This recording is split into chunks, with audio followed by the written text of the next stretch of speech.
Tell me the true nature of my reality. You gotta chill, man.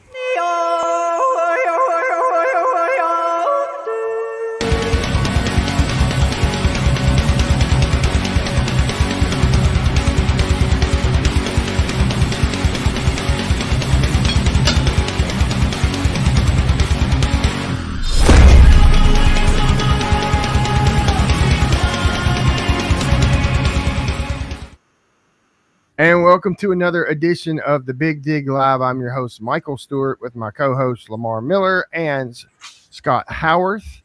And we are in for a good time, a neat treat, if you will, tonight. We're going to be doing an interview with a member of the group, Cline.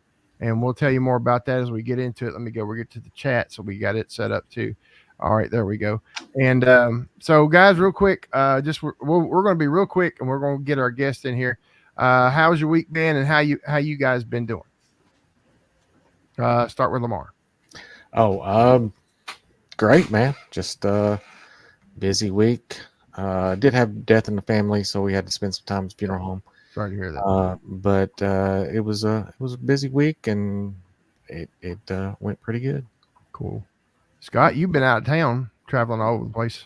Yeah, we traveled up to Akron, Ohio, picked up our second to youngest son, and then drove him to upstate New York to Word of Life Bible Institute, where we dropped him off for his year at first year there at Word of Life, and then traveled 14 hours back home. Took a few days to do it, but that's what we did. Yeah, and we for those that know anything about us, we just come off of Godstock weekend last weekend. And we had 110 baptisms, which we praise the good Lord for that. It was a really good time and all. So a shout out to Anna Aline, to Mom, to Thomas Russo, buddy of mine, and also to Miranda. We're glad everybody's here. There are some others watching, I think, too. But without hesitation, we're going to go ahead and get our guest on, which is Garrett Cline. So, Garrett, welcome. Hey. Nice clap track. Yeah, clap track. Got to have a clap track. Got to. So the reason we want to do this is because, number one, Garrett is a dear brother to all of us on the show here, and we've all journeyed together, played together, a lot of things. He's a musician, but he's kind of taken it, or has had the ability to take it to maybe a level that some of us might never get to. And so, it's, I've always had questions about it, of course I've talked to Garrett and his brother Derek, different ones, along the way, just picking their brain about what it's like. But, Garrett, I think I first come in contact with you around probably middle school age, or what's what I remember anyway. And you and your brother, and now Derek, your brother, what's the difference in age there? Yeah, he's 9. He would have been 9 when you met us, probably, or 8 maybe. So I was probably 11 or 12. Yeah, so we're about 3.5 years apart. Yeah. And also on that note, let me start by saying I deeply respect and love each of you. And for everybody that is watching, I've known these guys since I was literally 12 years old. You've always been consistent and constant. You serve God with your gifts and talents. And also you've all, except for Scott left for a little bit. He finally got smart and came back home. But it's so unheard of to have the deep rooted faith family that I get to enjoy with you all. So I just wanted to say that. I just love you guys so much and appreciate you. We appreciate that. And it's been neat to watch you grow up as a young man, and you got your own family now, and and they'll be busting through here in a minute. Yeah. And you've had some success at a level that some people will never see. And so, we really want to kind of pick your brain on that tonight, talk a little bit back, do some backstory talk, and get get into that as well. Like I said, I remember you like you said about Derek was about 9, you were about 12 or so. I remember them putting him on stage at some point. I was thinking of Derek because you couldn't see his head, and he was playing drums at such a young age. And tell us about how, you grew up in a home, obviously surrounded by by music, musicians, etc. Can you give us a little a backstory on that a little bit? Yeah. So my dad played music professionally up until I was born. He played kind of like the club scene in Bowling Green where we live was a full-time gig, just like it was kind of like Nashville Broadway is now. That's the way the music scene was in Bowling Green, Kentucky, is kind of Broadway away from Broadway. And of course, that's since died down now. But before there were a lot of DJs and all that kind of thing, there was live bands playing every night at all these clubs. So Dad was playing 6 nights a week. That was his full-time job. And then I was about 3 years old. He did that for about 8 years and gave his life to the Lord. And he was participating in all the rock and roll things that were going on, I think, back then. And he kind of had to leave that scene. So from that point on, he did this when he was a kid too, but he was working with basically a full-time gospel quartet. Had a full live band. They had a bus, and we call them weekend warriors. Michael, I know you for sure know that life with the gospel quartet stuff. But so they would get off work on Friday, go get on the bus, go play all weekend, and come back home. And so my earliest memories of music are setting side stage. I was probably 3.5, 4 years old with my dad at Southern Gospel concerts, and they had a hot band that was regionally known, and so that was my earliest experiences. And that band, that first group he actually played with, you all know as Jerry and Charlotte Aller. Was the first gospel group he ever played bass with after he was saved.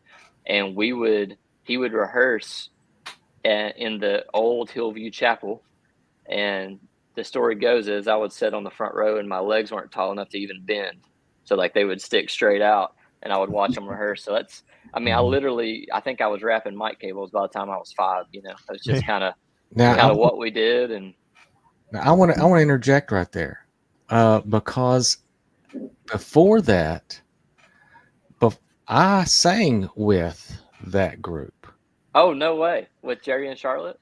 With Charlotte, Jerry wasn't singing or playing. Me and my brother Travis, Travis Miller? Yep. And Charlotte Aller and Ricky Lee. I don't know if you. Yeah, I remember Ricky Lee very well. Yeah, I sang with them for. It wasn't a long time, maybe a year or two. Yeah. That would have been around 90, 91. Yeah, that was right when. So Dad was 92. I think 92 is when Dad was saved. So wow, he must have come in right 92 to 93, 94 probably. Wow, that's so he awesome. was there. I didn't know. Yeah, that's wild. Yeah. See, that's why we do these things. Yeah. So it's fun to learn that kind of stuff. But so that was it was a very musical household, and my mom can't do anything musical at all. Totally. But she instead of I'm not trying to get off on too much of a tangent here, but I've lived enough life now. I've seen like the jealous wife situations. Husband goes on the road, does the thing that everybody thinks is cool, and the wife stays at home. My mom was never that. She was always 1,000, still to this day, 1,000% supportive. I'm sure we'll get more into my story later, but my mom was a big reason we took this leap of faith to leave a really great gig to do Cline full time. She's just always kind of had a sensibility about, hey, this is my role in this, is to take care of the family. And she still does that now. And that's what she did when I was a kid. And never had to worry about mom complaining about buying a bass or a drum kit or anything like that. She kind of caught the vision pretty early in life. Yeah, it's definitely once you become, if you're a musician, and it's a money pit as far as all the gear. That's for sure. Yeah. I just chew. So you guys, you've been at Hillview for I would say quite a few years. If you were 12 or so. Yeah, like 2000 was when we came. Okay. Yeah. and you all eventually got with another friend of yours and started this band called the Skinny White Boys. Yeah, the infamous Skinny White Boys. So that started. So me and Derek were obviously brothers. Joe Titchener, who's my age, um, Steve, his legendary songwriter, worship leader in our church and area, Yeah. and so we, I can't remember how it happened. It was like we had like youth praise band tryouts or something like that. Derek was the only drummer, I'm pretty sure, and he was like in third grade, and we were all like in sixth or seventh grade. Yeah. And so Joe was playing guitar, and I had brought my guitar, and it was like 7 guitar players and no bass players. Scott, you understand that life. There's never a bass player, and so I was like, oh well, my dad has basses, and I probably failed to mention that, but he played bass as his main thing. He played bass and sang, and I was like, I'll just be the bass player. And that's literally how I started playing bass. Was I just took Dad's bass to youth group the next week, and so for whatever reason, as people do, everybody else fell away, and there was me, Derek, and Joe. And so Steve Titchener would take us to these little revivals, and we would just be the band for whoever he had come sing. And we would go to Steve's basement and try to learn how to record music, and then we would go play at a Bible study, over in our old chapel at church or whatever. And for whatever reason, one day, I think we were playing with my youth pastor at the time, which was Eric Baker, who I'm sure all you guys remember. And we were playing a youth thing with him, and Steve said, "You guys need a band name." And I was like, "We don't need a band name." And he said, "You're the Skinny White Boys. We're going to call you SWB, and we're not going to tell anybody what it means." And so my dad got a SWB sticker and stuck it on Derek's kick drum, and we didn't tell anybody. We'd go play these churches and youth groups and retreat weekends and D-Nows, and we didn't tell anybody that was what that meant. It was kind of like the old TCB thing for Elvis. Yeah. That was our TCB. There you go. And nobody asked. Yeah. Oh, people asked. We just lied to them. We was like, or we would say, I don't know, you just figure it out, or it doesn't mean anything, or I don't know, whatever, That's funny. Oh, that's great. Yeah. So but the Skinny White Boys was it. That was the first. I guess that was my first band. Yeah. And then that evolved into a band called Micah. Is that right? Yep. Yeah, and that's a funny story too. So we, as we went through youth group, eventually someday all of a sudden this girl who had always been there, like she was at Hillview longer than we were, all of a sudden one day she became like the singer. I don't even know how. I don't know how we didn't know each other. It's literally bizarre. I remember the first time she sang there. I remember. Yeah. And I was like, okay. Everybody's like, Well, who's that? I was like, this girl's kind of hot, but she thinks she's something, is what I thought about her the first time I met her. And I found out she is something. So she was right. But so Jacqueline, who is now my wife, started kind of being the singer. And so when we would go do stuff, Skinny White Boys didn't have a singer. None of us could sing. So we started taking Jacqueline. Well, we went to youth camp one year, and I think the theme of the youth camp, I think this was my senior year of high school, if I'm probably junior year of high school, because Jacqueline's a year older than me. The theme of the youth camp was Micah 6'8". And so we came home, and our band name was then Micah. And before we had a band name, I think we actually named ourselves something like, it was Elusive Cadence. Ooh. That was our band name in between Skinny White Boys and Micah. And we were writing these songs, and we were kind of like, we're going to be Christians in a band, not a Christian band. We were going to be Switchfoot or whatever. Yeah. And we were writing kind of these rock songs, pop, kind of like rock songs with pop melodies was kind of our thing. And then Paramore came out, and we weren't cool anymore because they were exactly what we were, except bigger, and we were actually, so that's how Micah came about. And that was the 4 of us. And we were actually while I was in college, we were making a record that Chris Carmichael, who's a local legend, was kind of like trying to help us pitch to Tooth and Nail, which was still at that time kind of they're called BEC recordings now. They have people like Rhett Walker and Tasha Layton, more like radio artists. Mhm. But back then they were still like Emery and I don't know if Under Oath was Tooth and Nail, but it was like that kind of genre, like alt rock, but they were mostly Christians in bands. And so we thought, this is going to be it. We're going to make this record. This is going to be huge. And then Joe moved to Louisville, and the rest was history. That was it. That was it for Micah. Gotcha. But still, some of the best songs I think we ever wrote were in Joe's basement. Yeah. Doing those Micah songs. I still love that music. I'm so proud of what we did. Oh, back yeah. then. I remember when you guys were on WBKO on midday. I recorded it. Oh, wow. And I gave you. Yeah. You were one of you. Yeah. At the, That's probably how I DVD saw of it. Yeah. Yeah. Yeah. That's pretty cool. Yeah. Wow. So how do we transition, Garrett, from that time period to you and Derek? I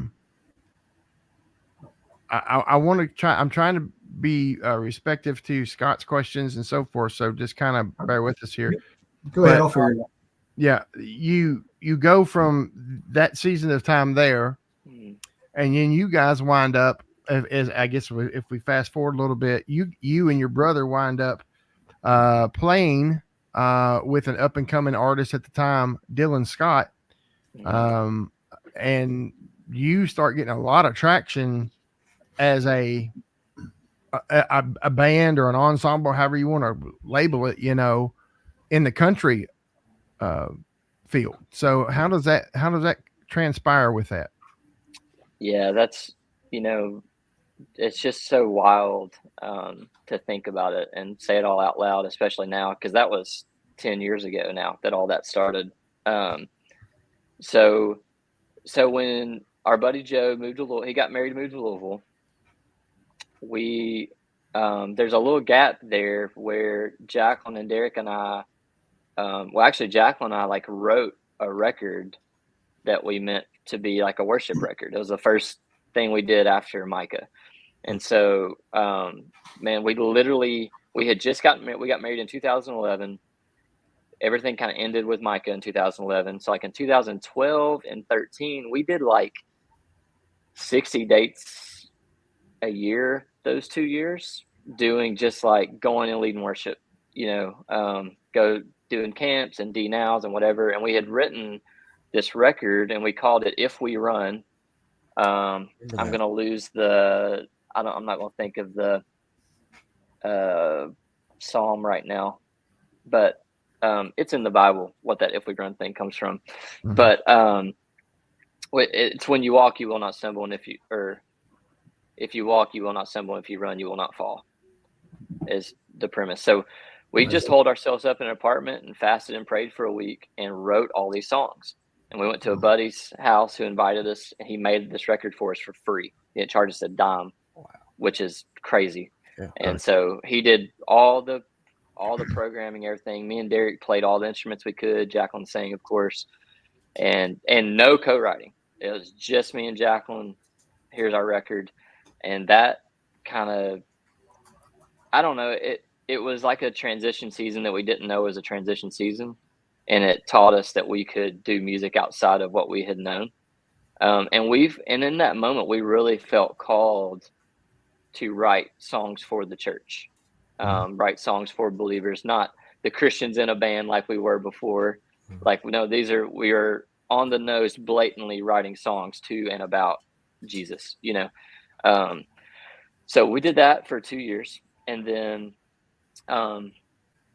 hey, my lovely assistant Jacqueline found Proverbs 4. Oh, that's where that scripture is. There you go. I've taught you the way of wisdom. I've led you in the path of uprightness. When you walk, your step will not be hampered, and if you run, you will not stumble. Nice. Proverbs 4. Yeah.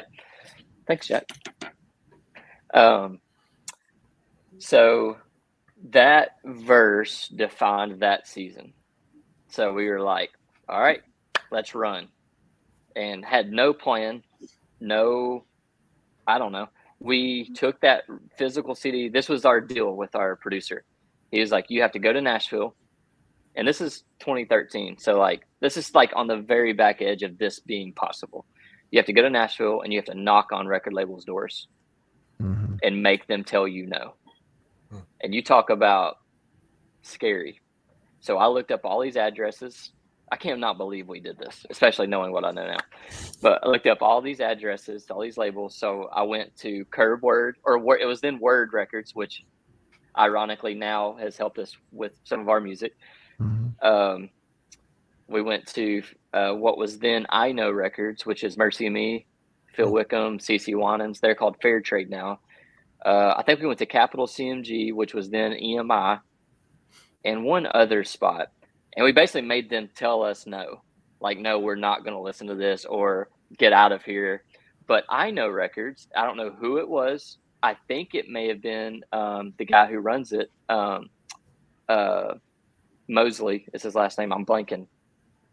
But anyways, he still runs Fair Trade. He's the founder. He invited us in. We sat down, had a long talk, never heard anything from him. But just that invite in made us go, okay, we got to keep trying. We got to keep going. So played a bunch of stuff. You know, I wouldn't really call them like tour shows or tour dates or whatever, but we just like went and did as much. Anybody that would have us, we just went and would go. And so at that time, I was also interning at church. So I was working with youth ministry, and kind of get to 2013, Jacqueline goes back to school to finish her degree at WKU. So she's in class with this guy named Dallas Wilson. Well, that may not mean anything to you guys, but Dallas has had 3 number ones in the past 12 months, country number ones. Wow. So this is way before all that. Well, Dallas's dad is Lonnie Wilson, who's a world-renowned session drummer. Rascal Flatts, Carrie Underwood, won ACM Drummer of the Year 2000, 2001, 2002. So I knew who Lonnie was because when I was a kid, what I wanted to do was be a session bass player. So I found out who these guys were, and I was like, okay, I didn't know that you could do that. That's what I want to do. Still to this day, my favorite thing to do is record. I'd rather just be sitting in a room recording bass than doing anything. But anyways, so Jacqueline meets Dallas. They end up in class together. You know, so random because I guess she had been 2 years older than the people in her class. And Dallas is one day, he's like, hey, would Garrett, I've been to your church. I know you guys can play. I don't really know Garrett, but you guys seem cool. Would Garrett be willing to do a gig, like a country gig? And I was like, and Jacqueline was like, yeah, he'll do anything. So I went and played this songwriter thing with a friend of Dallas's named Jordan Minton, who has Luke Bryan's current number one right now.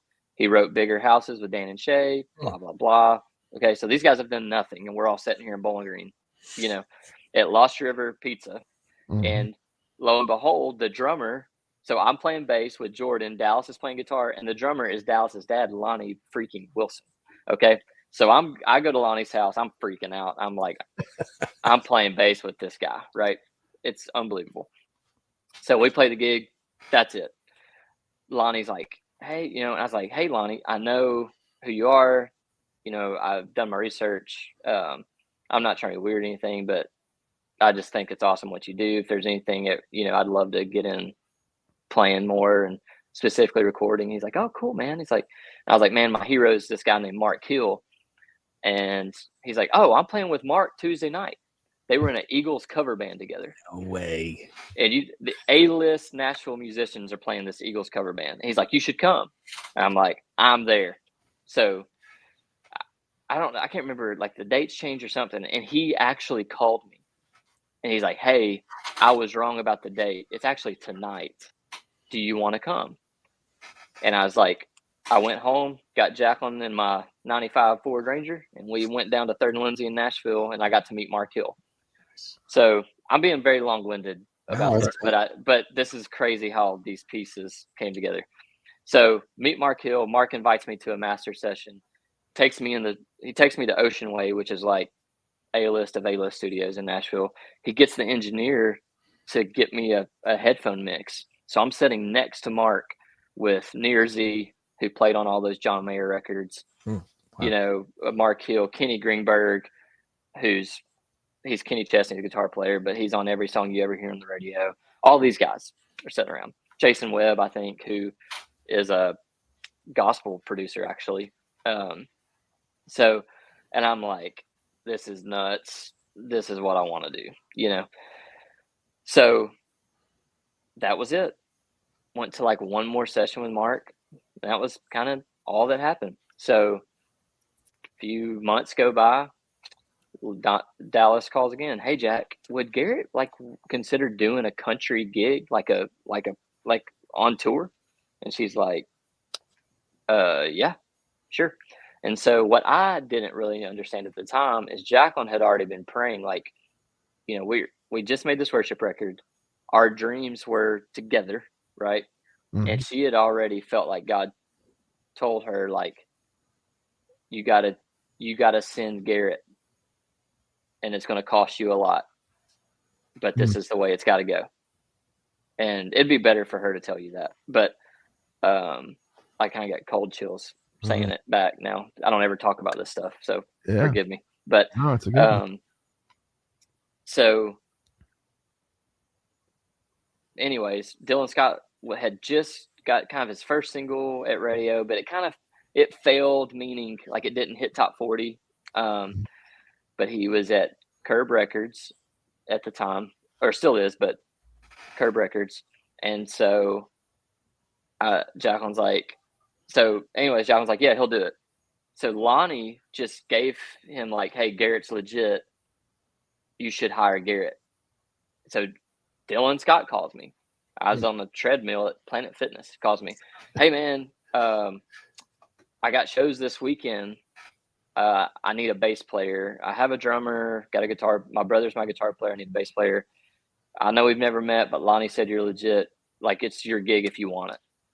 There was no tryout. There was no, he had never met me. There's nothing. Wow. He's like, go. And I go home and I'm like, hey, Jack, you want me to do this? And she's like, you have to go. So I'm 25 years old. Okay. Never moved to Nashville, never played a gig on Broadway. I'm just serving at my church, and this signed country artist calls me to go play. So is that not freaking crazy? Yeah. Right? Yeah. Okay. So I go, and I'm super skeptical, right? First date's a fly date. We get there, and we're opening for Little Big Town. And I'm like, oh, this is legit. Yeah. Okay. And as they say, the rest is history. Yeah. We got home from that fly date, and Dylan called me. He said, hey, man, what'd you think? And I'm like, okay, I'm either going to get fired or I'm going to make the situation great. And I said, well, man, if you're going to do this for real, and I've never done anything, right? Okay. So you guys know, you knew me. Yeah. All I had was what my dad had taught me and what I've learned from all of you guys at church, right? Which was amazing. Like it was better than going and trying to cut your teeth on Broadway. Which is a whole nother segment for another day. But I have a soapbox on that one. But I was like, your drummer sucks. You need to get a pro drummer if you want to be legit and you want to be taken seriously as an artist. And so I hired Derek first week. I called Derek. So Derek's at college at Western. I know now that he was basically failing classes because he was actually just learning Ableton.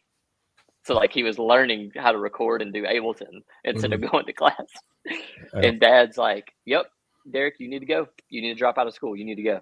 So I had already finished my degree. Like I had a degree and the whole thing. And Derek cuts out. And the second weekend we go out, we're playing. And so we van tour. Shortly after that, Dylan was getting produced by this guy named Jim Ed Norman, who Jim Ed wrote the score to Desperado, the Eagles. Like his best friend's Don Henley.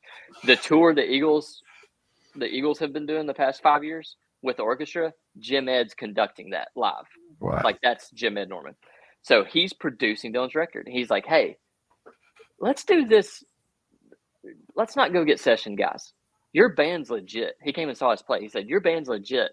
but we need your band's energy on your song. It's going to make you unique. So we go in and start cutting songs. First single out was like top 50. Second single out got to like top 30. Then the next single out was the song called My Girl, which was still to this day the biggest #1 of Dylan's career. If you go look on Spotify, like they do playlisting by like 90s country, 2000s country, 2010s country. Like My Girl is on 2010s country. Like that's how big of a song it was that year. And so it's now triple platinum. And that I was telling you earlier, that's my single platinum version of that record. Right. Then our next single was a song called Hooked. It went #1. And then after that, his management changed, his producers changed, and we kind of got cut out of the deal, which is kind of the beginning of the end for us. So that all happened about when COVID hit. Mm-hmm. So anyways, to backtrack just a little bit. So Jim Ed taught us how to be pro. He taught us how to record. You know, I was spending time with these other bass players. So like I understood what gear was needed, what bass was needed, I understood the assignment, I guess to say. Mm-hmm. And so we were going in and making these records and cutting our teeth in world-class studios on a major label's dime. And I kind of explain it like we had a buffet. We got to pull a chair up to the buffet on someone else's dime with someone else's name on the ticket, you know? Yeah. And so we grew with Dylan. So I'll never forget, we were in a Sprinter van the night My Girl went #1, and we were like, man, I thought this would all blow up faster, you know? So it's like, woohoo, #1, who cares? You're still got to drive home tonight, you know? Right. And so, but over the next 6 months or so, things kind of really picked up. And as things were like really getting kind of like pretty good, boom, COVID.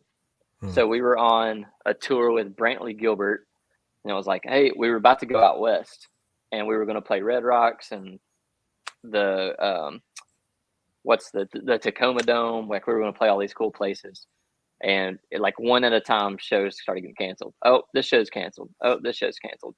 Oh, this week's canceled. Whole tour's canceled. You know, and then we're sitting at home for a year and a half. But when that happened, and feel free, I can jump back into any part of that story, but I'm kind of just getting you to today. Yeah, sure. So when COVID happened, we were like, now you got to remember, like we felt like God gave us this vision for what is now Cline 15 years ago. Okay. We had done 9 years with Dylan. 7 at that point, and then we did 2 more after COVID. And it was like I totally freaked out. I totally was like, I don't know how we're gonna pay our bills. I don't know how we're gonna do what. You know, I was still working at church, but it wasn't like a full-time thing. You know, like touring was most of our household income. Mm-hmm. And God just kept providing. And finally it was like, oh, God is reassigning us. That's what's happening right now. Because we got, honestly, hurt my feelings when Dylan's producers changed and we kind of got cut out of the recording deal. So, because that was also like a significant income when we were making those records, the way they do master session pay in Nashville. And so it was like more so even than the income was like just the pride of like, man, we're in this, we're doing it together. It's a band. Like nobody in Nashville is doing it this way. Mm-hmm. And so we kind of get cut out of the deal. Then COVID hits, boom. Then we really got cut out of the deal.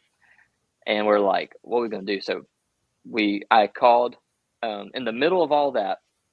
You remember I went to Word Records with my little If We Run CD, right? Well, in the middle of all that, Curb Word merged. Mike Curb bought the whole thing. So now it's not Curb Records and Word, it's Curb Word. So they have they have this super strong Christian side and this strong country side to their label. And so they have artists like For King and Country, Big Daddy Wee, Francesca Battistelli, Sidewalk Prophets. I'm like We Are Messengers. Anyways, So lo and behold, we get to COVID, and I called. All my relationships are country, right? All my relationships are country music. And I have a lot of great relationships in country music, but I don't want to do country music. You know, it's like I want to do worship music. I want to do Christian music. So I called our country publisher, and said, "Hey, man, I I don't want anything from you. Like, I don't really think I want to write country songs, but I think we want to do this. Here's some songs we've already written. What do you think?" He's like, "I'm gonna get you a meeting with Jonathan Mason, who was the Christian A&R and publishing head of publishing." So I go meet Jonathan Mason. Almost that same, I feel like this happened the same week. I had just started floating out to a couple people I knew that were Christians in country music. Like, "Hey, do you guys want to co-write?" Well, the first person that texted me back was Mo Pitney. And so we had met somewhere along the way. Mo is just an incredible dude, follower of Jesus, but his record deal is country. And he had a few like top 40 hits, but nothing like extravagant, like nothing like the success Dylan had on like pop radio. Right. And Mo's like, "Yeah, actually, I feel like this is exactly what God wants me to do. I've been trying to figure out what I'm going to do next. I don't think he wants me to make another country record. I don't know what to do. I'd love to write with you." So we go write, and the very first song we write in COVID, or co-write in COVID, is Worthy One. Mm. So then I have this meeting with Jonathan. He starts booking me all these rights. We're writing with Tony Wood, who's been a songwriter of the year, Michael Farron, who wrote Let It Rain, Benji Cowart, who wrote I've Been Redeemed by Big Daddy Weave, Andrew Berkhold, who's a member of We the Kingdom. I mean, list goes. He starts just blindly, yet again, he has no reason to help us. There's nothing we can give him. We got nothing going on. And he just starts booking all these rights. Well, we write all these songs. One More Time, You Will Sing Again, Worship in the Wedding, The Fountain, Here and Coming, along with Worthy One. Well, over the course of COVID, we kind of get going. Before you know it, we're having label meetings. We're meeting with Capitol Records. We're meeting with Fair Trade. We're meeting with all these people that told us no, 13 years ago. Right. And so we're meeting with all these people, and they're still telling us no. So it's not that it's super magical, but we're having meetings with them. We're getting closer.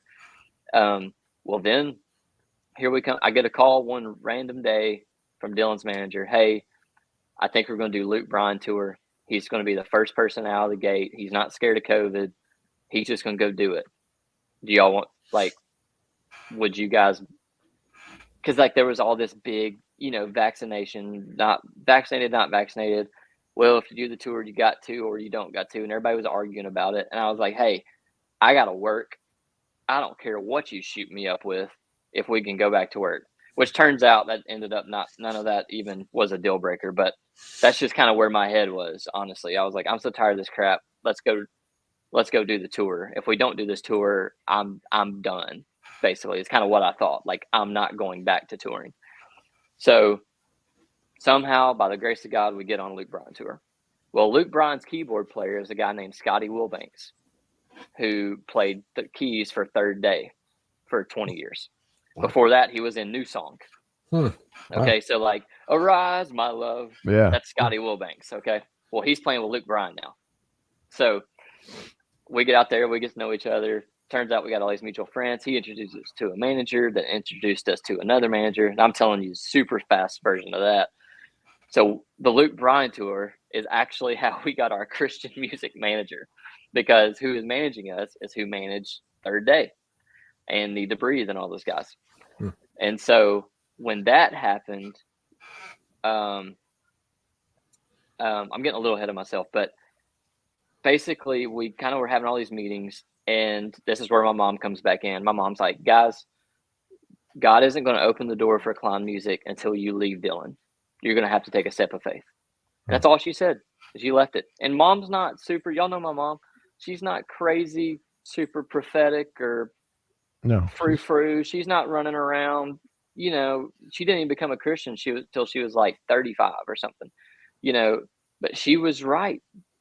And so we had got to this point where we were trying to do both.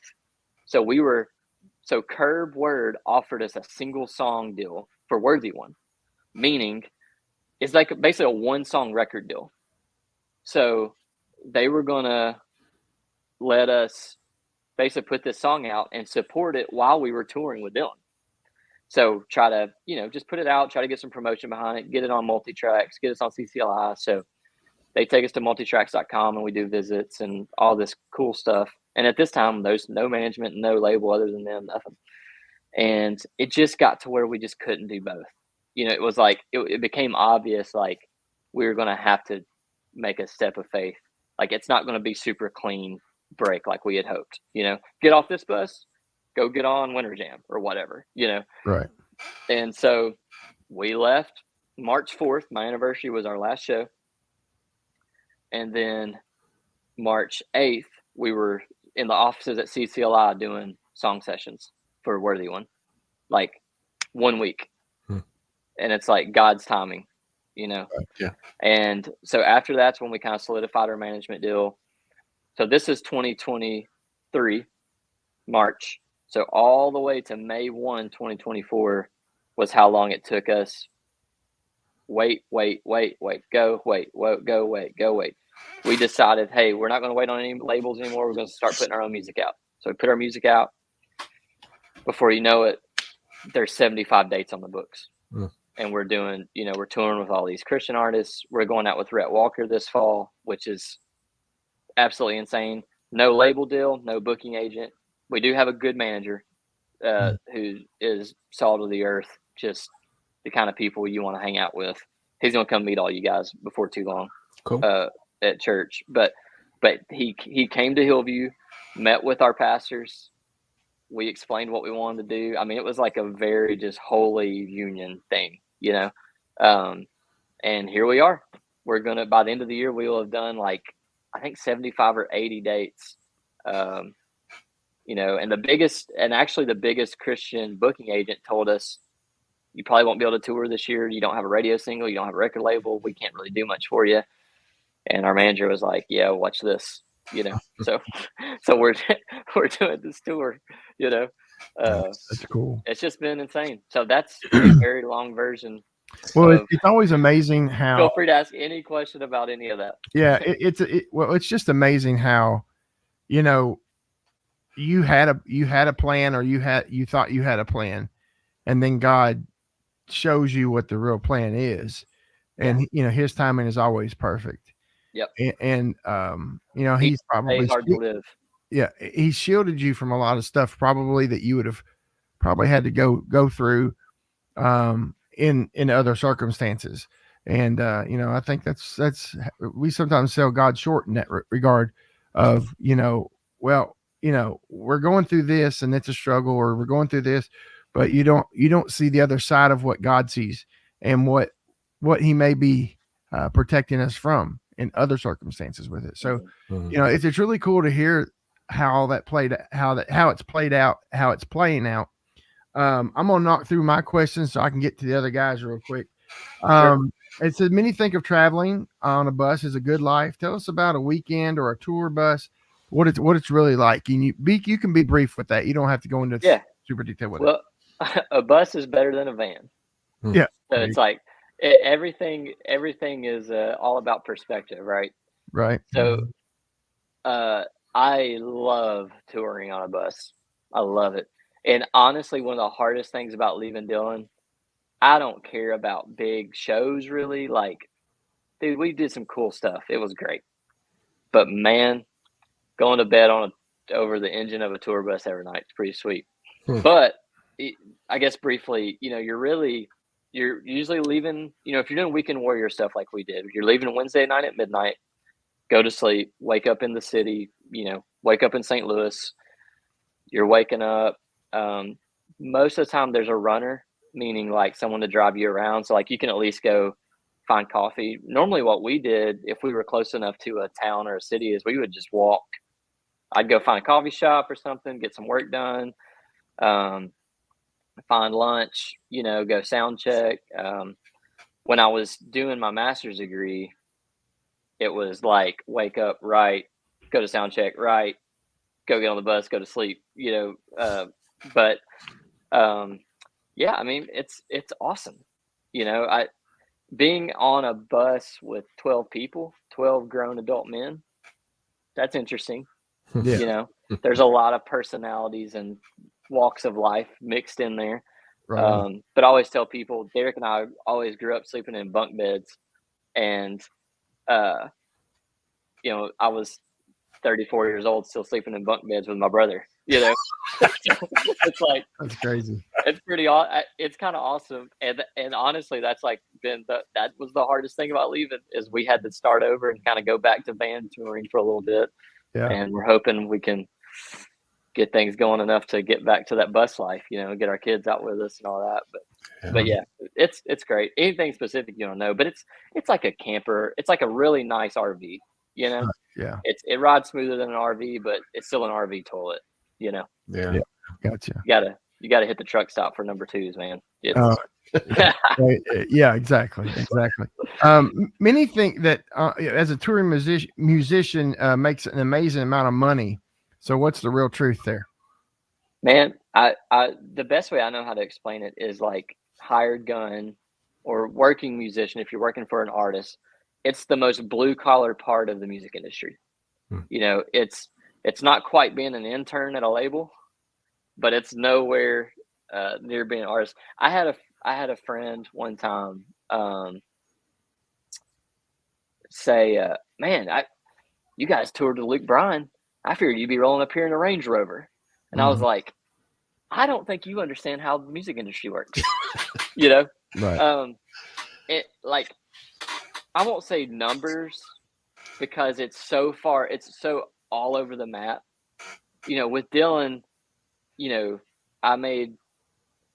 I think I started at like $125 a show. Okay. However many years ago that was. But it worked its way into a really great day rate. Now, our specific situation, we were never on salary. So we only got paid if we did a show. So, even though I had a pretty good day rate, if we did less shows that year, like I didn't always make more money the next year. Does that make sense? Yeah.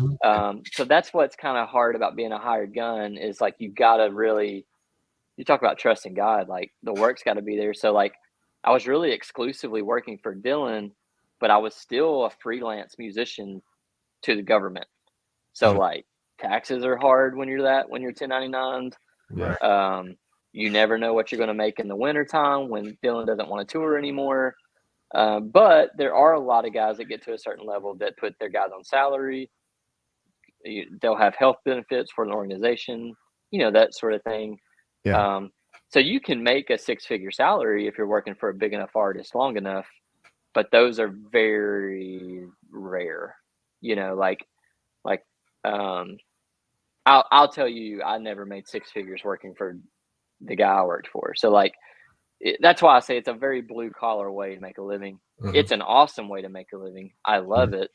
The challenges were when we started having kids, it became hard on home life, and people just do that. Like you just figure it out and do it. And a lot of people do it really successfully, but my dad is basically a professional farmer. He's a corporate farmer is what I call him. And he works for a company, but they do farm work. And he always was like, man, playing bass 3 nights a week is a pretty good way to make a living, and right. I could make what he made working 40, 50 hours a week by now I had to be gone, but I actually worked like a couple hours a day, really, so there's always great and bad with everything. Same with financially, same with your time. But yeah, I think that's the best way I can explain it. It's a very blue collar thing. It's, nobody's out here working as a side guy buying houses in Brentwood. Okay. Like it ain't happening unless they got something else going. Yeah. And everybody's always got more than one plate spinning now. You have to. Yeah. Scott, his computer froze. That's where he was leaving. I'll go ahead and ask this question on his behalf. Let's see. How did you come to your relationship with Jesus? Because let's see here. Ask him how he came to his relationship with Jesus because you all musicians work that way, or I'm not real sure what you I'll leave that out. It sounds like Scott froze up. It wasn't his computer; it was Scott. I think so. He I'm froze. not, I'm not even sure. I'm not even sure. How I came to know Jesus. Mm-hmm. So I told you a little bit. My dad became a Christian when I was 3. Started going to church, obviously, after that. Now, he grew up in a Christian household. His story is kind of like the story of rebellion, prodigal son kind of thing.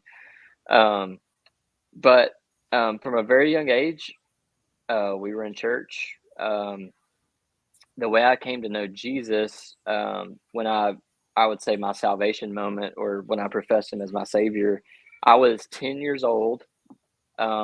Derek was 7, and he actually started asking a bunch of questions about baptism. And we weren't at Hillview yet. We were at this little church in Franklin, Kentucky. And so Dad's answering his question, and Dad's like, "Hey, do you want me to talk with you more? Do you want me to pray with you about this, about being baptized?" He said, and Derek said, and as you can imagine, Derek was 7. He's 30, whatever he is now. He's always been the same. He said, "Nope, that's between me and God. I'll take care of that." I'll never forget it. I can remember that distinctly. And so Derek goes to his bedroom that night, and we were in separate rooms at this point. We weren't actually in bunk beds at this specific point, like I mentioned earlier. But he came out and he said, "Hey, Dad, I'm saved. I asked Jesus to be in my heart." He said, "Yes, I need to be baptized." It was that matter of fact. And I had felt the Lord's conviction. Like I had felt that for, I think, about a year. Like I had come to know, like, I was a sinner. I need to be saved. I needed to be with Jesus in heaven. Okay. So like I knew the basic truths of the gospel. And also, like me, as you guys know, I'm a basket case emotional, easy cry. I was that way at 10 as well. And so that all happened. We called my grandparents. Everybody's happy. We're celebrating. So it wasn't 20 minutes later, I called my dad in my room. I was like, I'm crying. I'm bawling. Like, "Dad, I need to be saved. I know I need to be saved." And he prayed with me, and I gave my life to the Lord. And so we were both baptized the next Sunday at our little church in Franklin. And that's kind of how I came to know Jesus. And it wasn't long after that I was given my first guitar. So I've never like played an instrument not a Christian, if that makes any sense. I always think that's a cool part of my testimony, is that God kind of held us back from for whatever reason.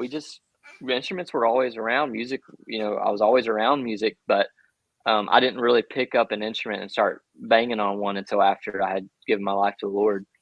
And that's kind of the rest is history. Like I never planned on working at a church. I never really had a plan. Like it was always just kind of like next yes kind of thing. Let me ask you this question, Garrett. And I've never, had the success per se, if you look at success as you have. But some people out there might say this in that, here you are in the country field. To me specifically, there's nothing wrong with the country field as far as, going out there making a living and playing country music, etc. Right. And then over here in this lane is the Christian music world.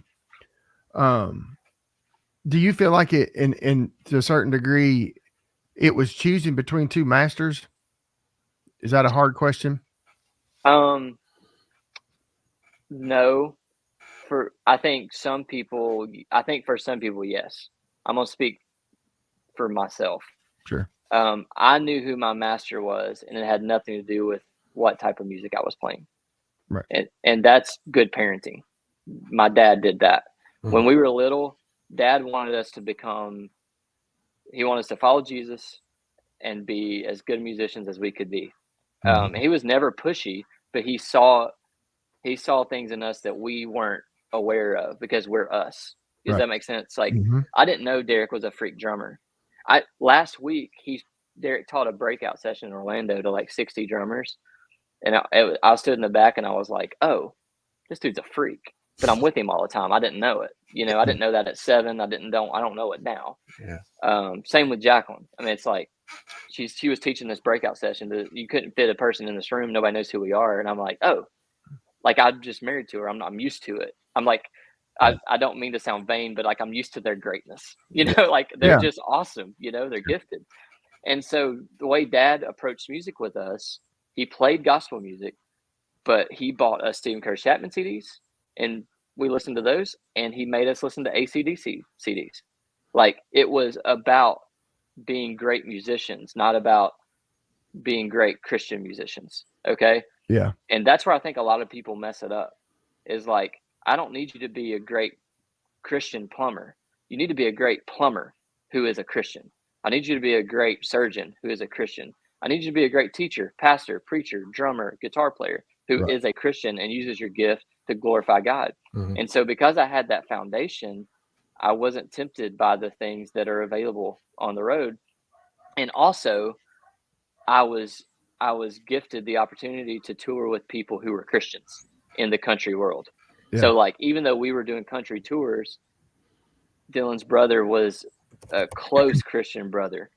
Most of the people we hired were Christians, that kind of thing. And so as far as serving two masters, I think I've had a harder time with that in church life and Christian music than I ever did in country music.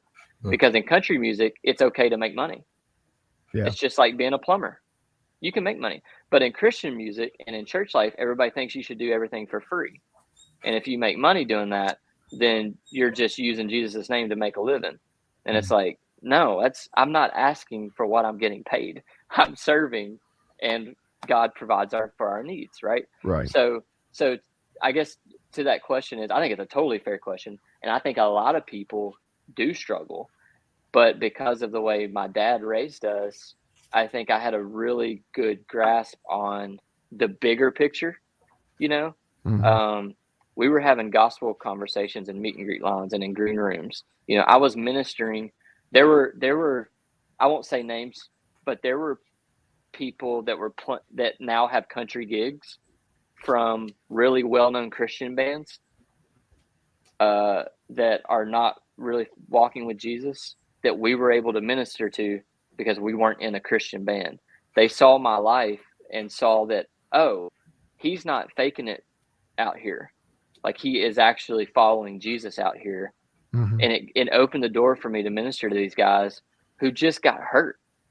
They got wrapped up in the industry of it all, and they got wrapped up in the what master am I serving. And so I think it's cheap to say, like, no, and I'm not saying you're saying this. No. This is just when people have said this to me, it's like, I think it's really cheap to say, like, oh, I can't believe you're playing country music. I think God wants you to use your gift for him. And it's like, well, why do you think I'm not using my gift for him?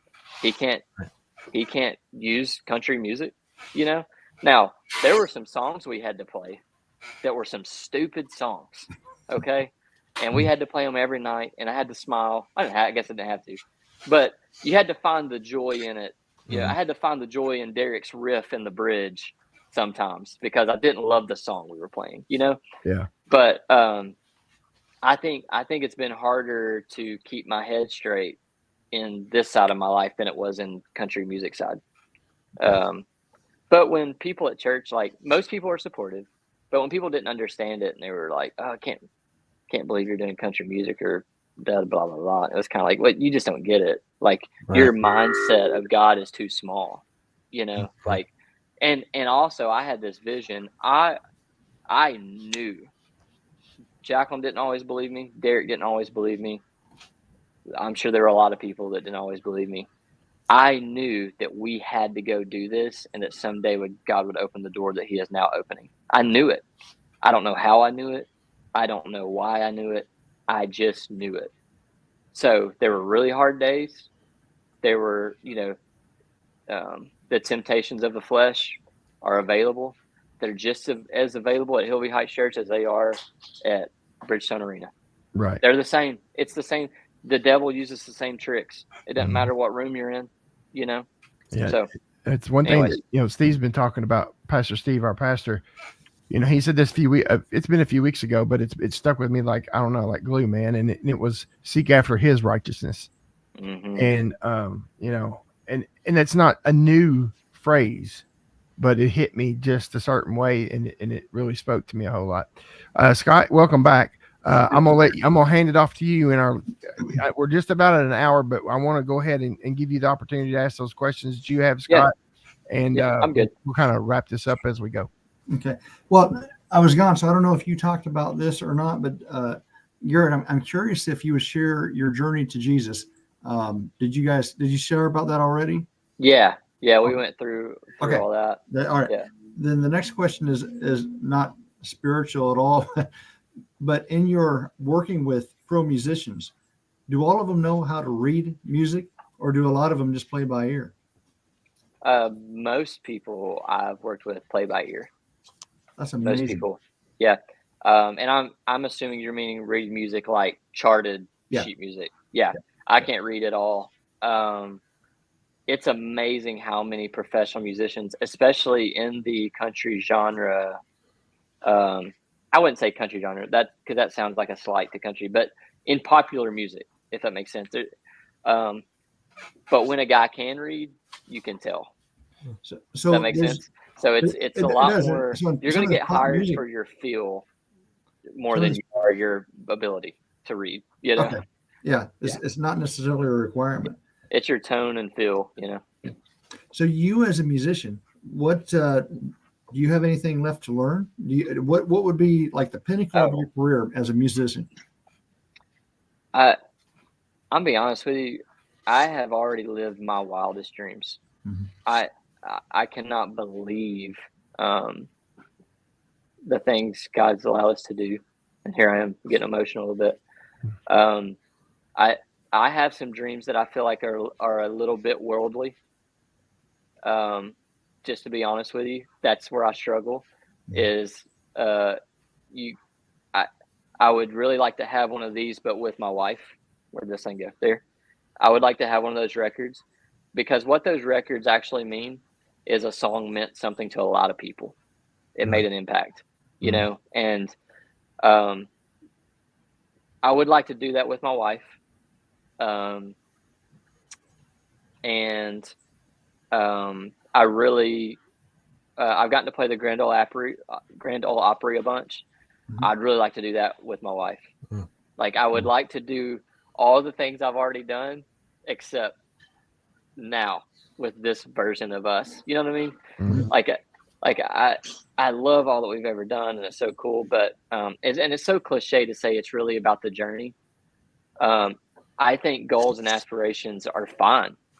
I don't have a problem with that at all. You know, I would like for our songwriting to provide for our family in a way that kind of moves our family to the next thing, whatever it is. You know, I don't know if that means the next house or or college, paying for my kids' college. I don't know what all that means, but I think as a musician, you know, I've done all of this crazy, cool, awesome things. I'm so glad I've done it. And now I was like, I'd really like to do a couple of those things but with my wife and with songs we've written versus supporting someone else's thing, you know, building someone else's kingdom. I think building God's kingdom. And also I'll say, I don't think God gives a crap if we win a Dove Award or not. Like, I don't think he cares, but those things actually just mean you did something that made an impact. And I think that's what's cool about it. As a musician, this probably sounds silly, but I really want to learn more music theory. I've never had proper music theory training.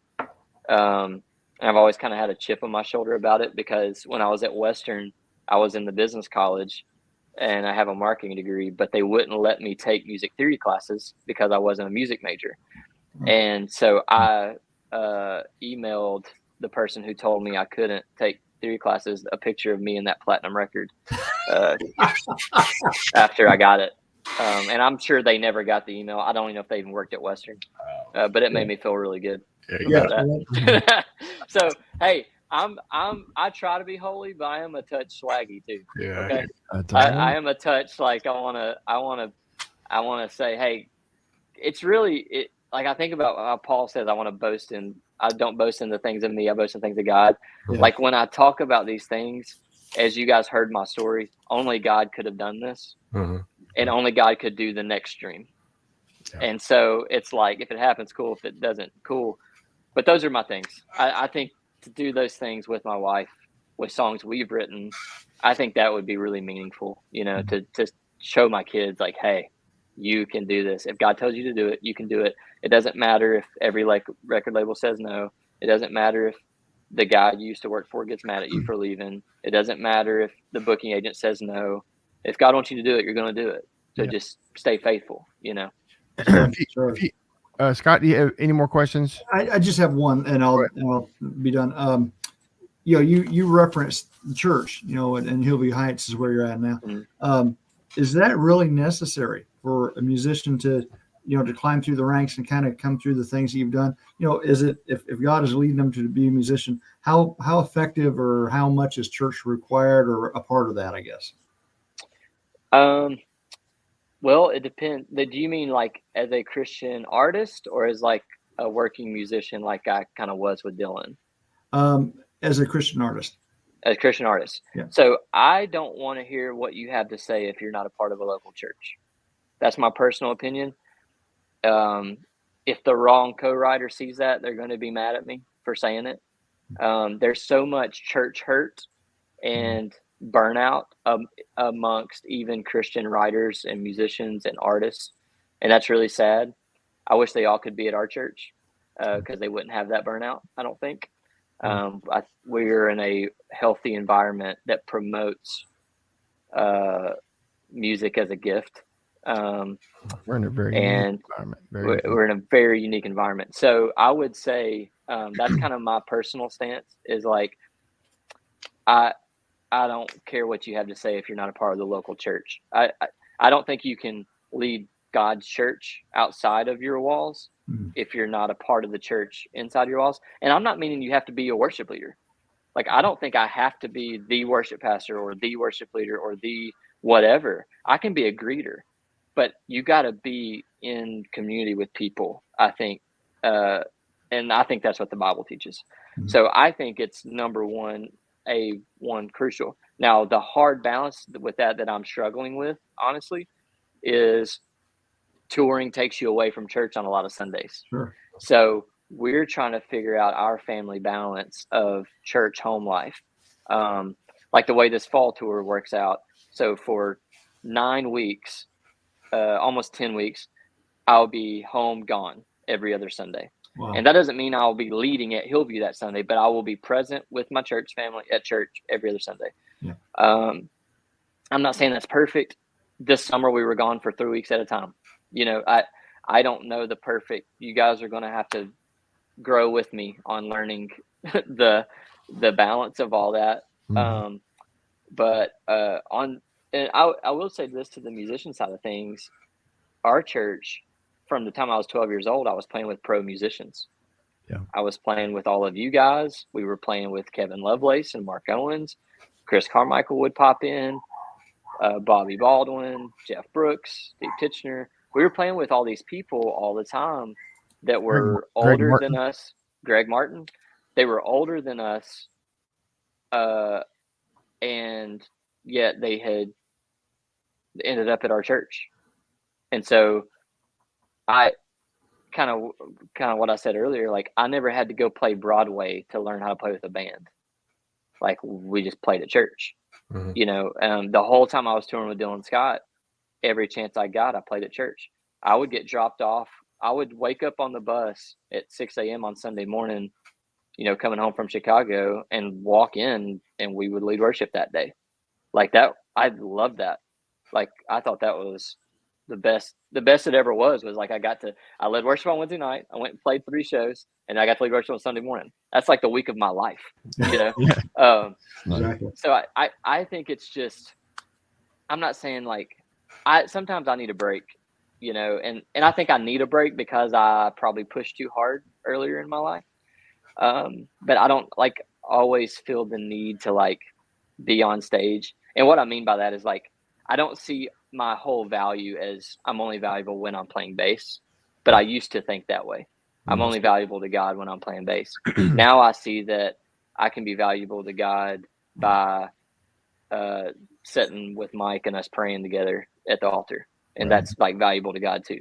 and watching Caleb Parnell, who's our now college bass player, play instead of me.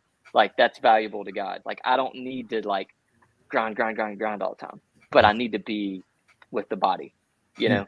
And I think that's true for every Christian. Why would it not be true for musicians? But for whatever reason, artists have excused themselves. Some artists have excused themselves from that role in the church. But yeah, thanks for asking. Excellent work. Yeah. Let me, we're trying to be respectful of time here, but I wanted to touch on this just a little bit. You all have, I'll be the first to say, you know, you all have written some really good songs. Thank you. And the ones that stick out to me, one we have seen over the past few years at Christmas time called Deliverer. I think that's right. Am I right on that? Yeah, you got it. Deliverer was one, and then you all have written another, a few. Number one, I know there's Deliverer, and then Worthy One, which was with Mo Pitney, as you had talked about Mo earlier. And then you've got some others as well that I may not be as familiar with. Number one, where can people reach out and check out your music? And then if you have a moment to talk about just kind of the backstory of like Deliverer or Worthy One, some of those, if you will, bigger songs that you've got. I mean, it was so cool. We were driving in Alabama, going to see family, and we've got it on Pandora, and guess what comes on? Worthy One, you know. That's awesome. Yeah. And that's really cool. You know, it's like, wow, you know, I know those boys and girls, you know, it's kind of cool. But just briefly talk about some of that, and then we'll kind of start winding it up. Yeah. So I'll do Deliverer first. We're actually going to do kind of a 1-day all-in session to record a version of Deliverer to put out this Christmas. Because the last time we recorded it, was I don't know, 12 years ago, and we don't know the things we know now or have the resources we have now and the producers. So we're going to give it a shot to try to record it again for this Christmas. But Jacqueline and I wrote that song together in our little apartment, same place we wrote that If We Run record. And it was kind of at the tail end of that season. And we were like, all the Christmas songs stop at Baby Jesus, Sweet Baby Jesus. Everything's about Sweet Baby Jesus. And at Hillview, as you all know, it is Cross and Resurrection centered every Sunday, which is one of the main reasons all of us have stayed there so long, is kind of keep the main thing. And so we're like, we should write a Christmas song that has actually the whole gospel in it. Mm-hmm. And so that's why we just tried it, and it worked, I guess, because we sang it at church, and it like became this like, oh, this is cool Christmas song. It became an anthem. A Christmas anthem for our church. Yeah. And I think it honestly it helps one that it is a Christmas worship song that's the whole gospel, and there aren't many of those. And it helps that we only sing it one time a year, you know? So like if we sing it every month, it's like, we don't even sing. Worthy One is just now gaining traction, and it's already old to our church, you know? Right. So like, you know how that goes. Seasons go with songs, but that's how it came about. Me and Jack just sat down with that. We were that pointed about it. You know, it wasn't magical. It was just like, hey, let's try to do this. And did you get a hook for that song first, or did it kind of flow? No, I looked up the definition of Messiah, and the definition I happened to read had the words promise deliverer in it, and we were like, okay, that's our chorus, promise deliverer. Wow. And then we just kind of like, Jacqueline's an incredible songwriter, and she always has been, and now she's getting to learn from really great songwriters. So she's like got her chops, but like there was just something special about that song. It just kind of came together and it worked. I don't think it took us long to write it, you know. But we had a plan, we had a map, you know. Like it was very intentional. Segueing into Worthy One, totally different situation. You know, this is I guess 2020, into 2020, with Mo. And like I said, Mo, for whatever reason, he's like, yeah. And it turns out like God was leading him down a new path musically. And doing Worthy One kind of gave him an outlet in a way that he had never had. I mean, Mo doesn't know what CCLI is. He doesn't know what Planning Center is. He doesn't know. I mean, he doesn't, it's just like so pure. He's just such a pure thing. And I think that's why Worthy One came about, because nobody in the room gave a crap if anyone heard it. Like, we were just like, let's just write a song to Jesus, Yeah, that's and cool. so we got in the room together. It was me, Derek, and Jacqueline. Which, if you've ever co-written, like 5 people in a room is a lot of people in a room. But I think me and Derek and Jack do a good job of like being one instead of being 3. But that's a TED talk for another day. But Kurt Gibbs, who produces our music, and then Mo Pitney. And so I kind of just sat down on the guitar, and we talked for probably an hour and a half, because that's what you do when you're with Mo. And we talked and prayed, and when I say prayed, like, it wasn't like it was like this super spiritual thing. It was just like, we're all together, let's pray, And I was like, man, I just want to write a song for our church to sing. And so I'm sitting on the guitar, and I go da da da da da da, like this that one suspended thing. And Mo's like, that's kind of cool. And he kind of just starts humming this verse melody, and Jacqueline's like, I like that. And Mo goes, begotten of the Father, da da da da da da, And before you know it, we got a verse. That's like, okay, this is cool. So then we get to the chorus, and I'm like, man, I love when choruses start on the 5, and I don't know why, but it's almost like I've overdone it now. So like I got to learn a new trick in the writing room, but I love when choruses start on the 5. So I was like, I was playing E shapes, and I was like, well, what if we started on the 5 here? And I played like a very normal standard progression. And Mo's like, who was and is to come, the holy and the worthy one. And Jacqueline goes, who came and called my name and set me free. And it was just like, boom, boom, boom, boom. And then we get to this bridge, and I'm like, I want this bridge to be, let's all freaking go. Like, I was seeing Pam Mary and Don and Shirley Jones, and I was seeing all these people at our church that we see from our stage in our front rows. And I was like, I want us all to sing this together.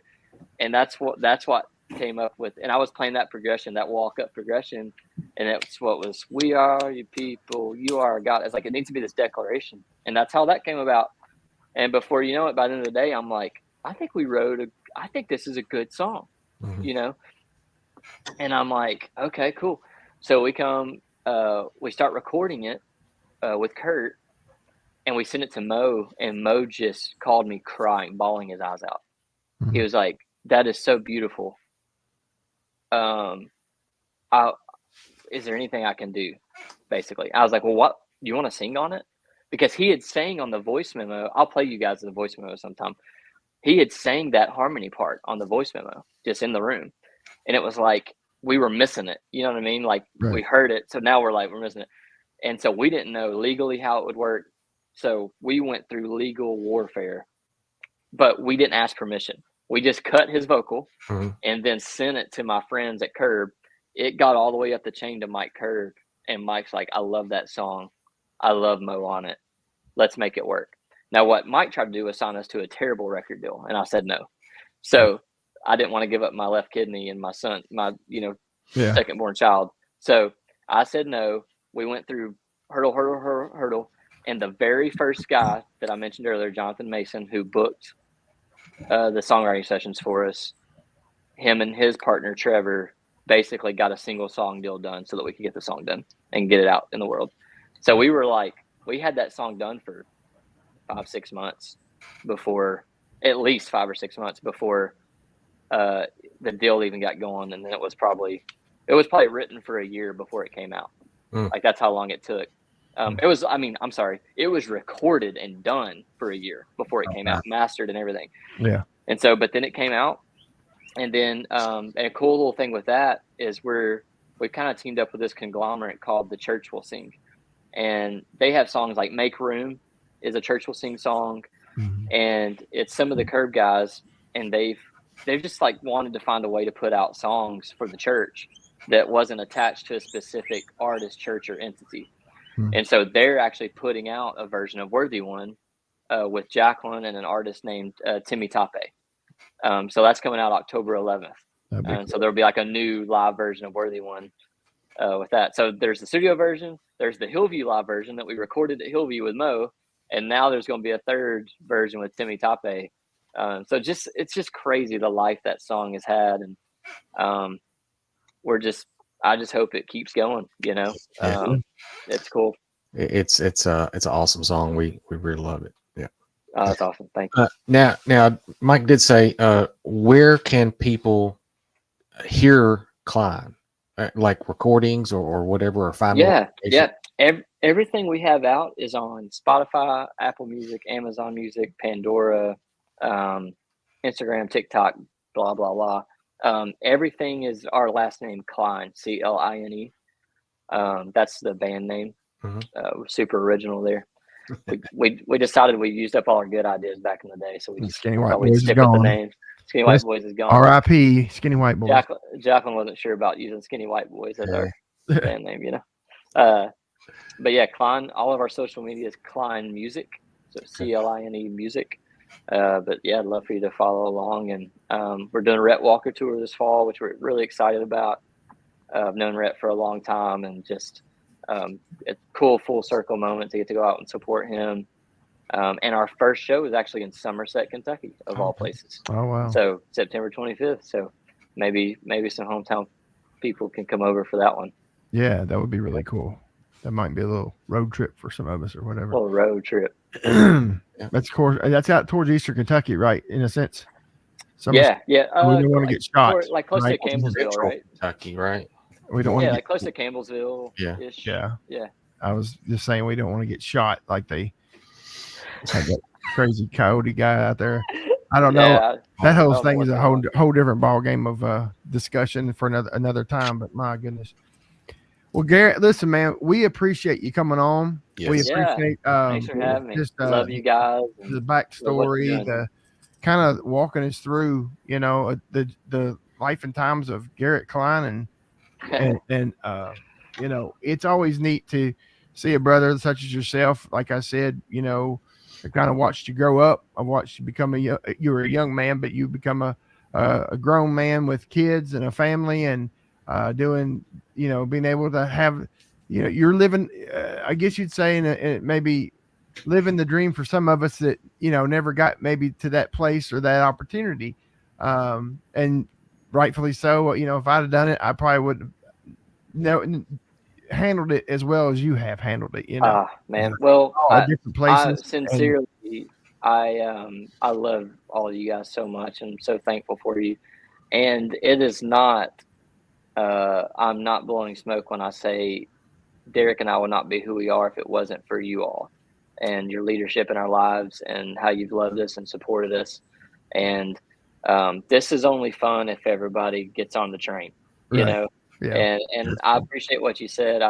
To get to talk about it puts it all in perspective of like, man, on my hard days, I need to start remembering what God's done. I'm just 35, and what the devil likes to say in my little ears, your best days are behind you, Yeah. And I don't think that's true for any of us. And Steve said that this morning in his sermon. I don't think for any of us the best days are behind us. And whatever dream God puts in your heart, I think it's there for a reason. But I really genuinely just appreciate how much you guys love and support us. And when things start becoming successful, I guess, in the world's eyes,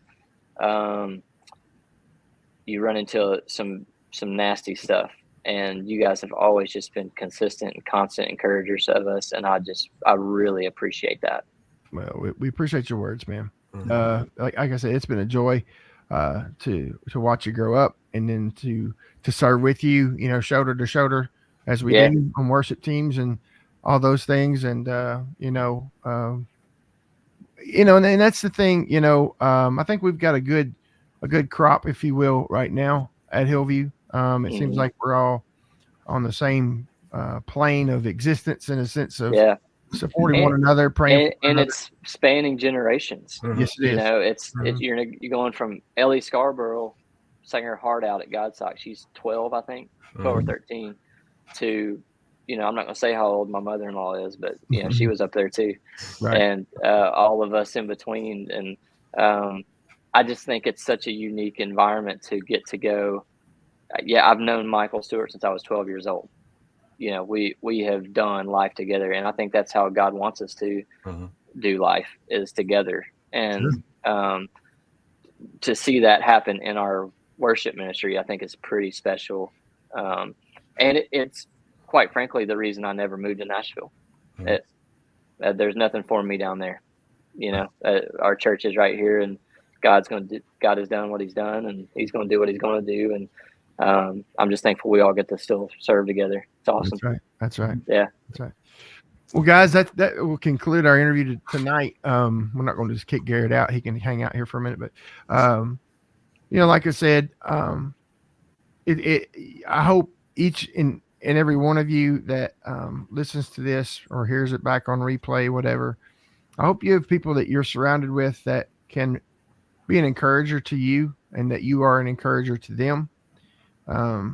This world gets crazy and crazier by the day, but I think we all need people in our lives that are consistent, solid, that would turn us and point us into the direction of the cross and the resurrection, rather than some other direction. So I'm thankful for, for the guys that run with me on this, and then Garrett, for you coming in and all that too. I just think it's, we're proud of you guys. And, I may be calling you down the road here, a couple of songs I've got, and pitch them to you. But anyway, pitch away, man. Yeah. So let me just say a little housekeeping thing really quick. And that is that, we've been using a certain platform to do our shows, and they're kind of pricing us out of being able to do them. But we are working to resolve that with a different platform.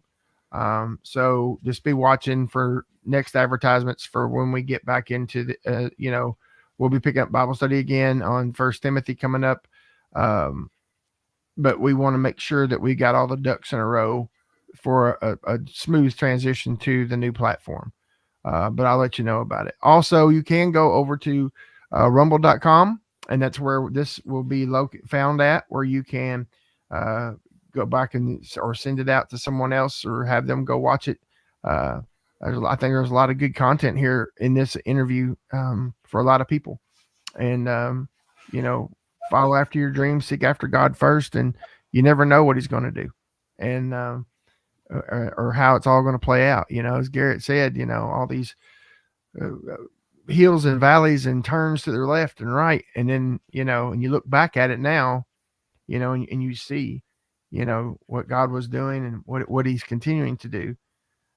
So just be encouraged by that. So until next time, we appreciate you coming in and listening and watching, and we'll see you the next time on the Big Dig Live. We'll see you later.